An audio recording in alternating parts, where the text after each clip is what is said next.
Good afternoon, dear media friends. After being appointed as the Secretary AICC in charge for four states Tripura, Manipur, Nagaland, and Sikkim, last month I visited Manipur when there was a curfew implemented here in Manipur. So I could not really meet and interact with the leaders and the state office bearers of Manipur. So yesterday I came here and today we had a effective, useful discussion. And in my last visit also I met a couple of leaders to understand what is the situation in Manipur.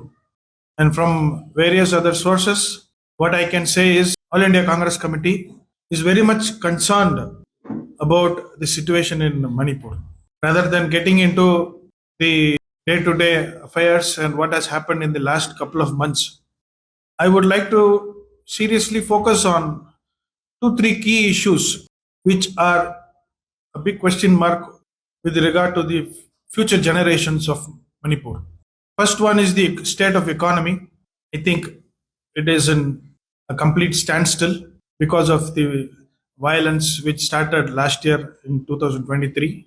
I think from the month of May, 3rd May.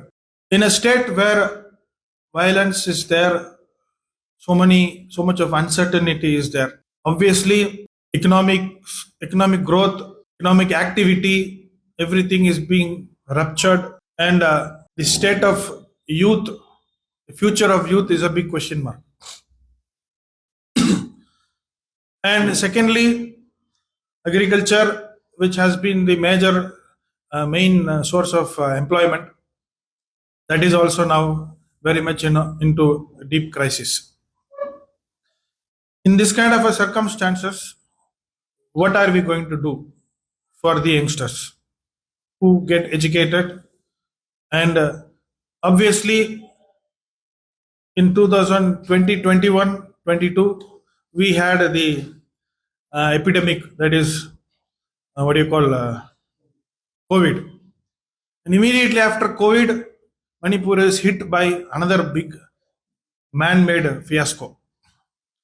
Who is responsible for this continuous uh, gap in terms of employment, in terms of education?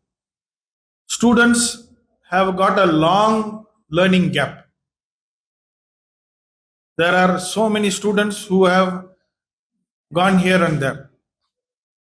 For people who are inside the state, there is no education. For people who are outside the state, the financial challenges which they have to face for their education is huge.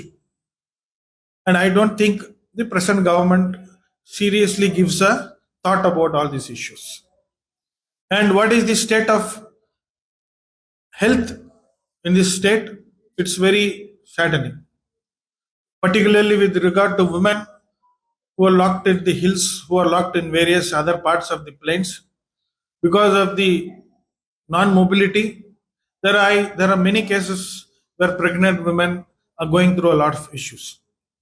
So, considering the state of education, state of economy, state of health, I think this is a deep rooted crisis which has been made. This is a man made crisis which is not that easy to explain in a very interesting way. So, is the present government going to take responsibility for this? I don't think so. They are busy with their political activity, they are busy with their politics, and they are busy with giving false promises. And last month, I think I saw a letter from the CM asking for help from the Prime Minister. Correct? Huh? Both are, they claim to be the double engine Sarkar. This engine is asking that engine, and both engines are not functioning as far as Manipur is concerned. So, the people of Manipur have clearly shown their anger, their angst against this particular government in the Lok Sabha election. They have voted for Congress, which is a clear indication, and is also it's also sending a message to the Congress party also that we have to also put pressure on the existing state government and the central government to come out with a peaceful solution. See, on the one side, there are states which are growing because there the investment is increasing, the status of education, employment, everything is increasing. And in the other side, states are caught up in the regional issues where violence has become the day to day affair. And when violence is so much rampantly visible, I think the plight of youth and women is in a very critical situation.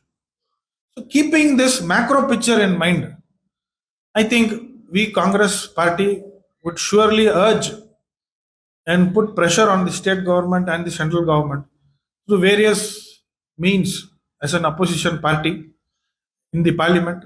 We will surely put pressure to come forward with a peaceful settlement, peaceful solution. And even if things come to normalcy at the earliest, it will take at least a couple of years to bring back Manipur to its original state of affairs. So, a lot of confidence building measures have to be taken care. A lot of trust has to be developed, which all takes a little bit of time. A lot of healing is required, which will surely take time. So, with these observations, I have also discussed with the PCC president and the senior leaders and the members of the Pradesh Congress Committee to strengthen our party at the grassroots level, not just to win elections, but just to communicate to the people about a peaceful, amicable solution, about the Gandhian thought of peace, so that this part of the country, this particular state, particularly Manipur, comes back to normal. Thank you very much.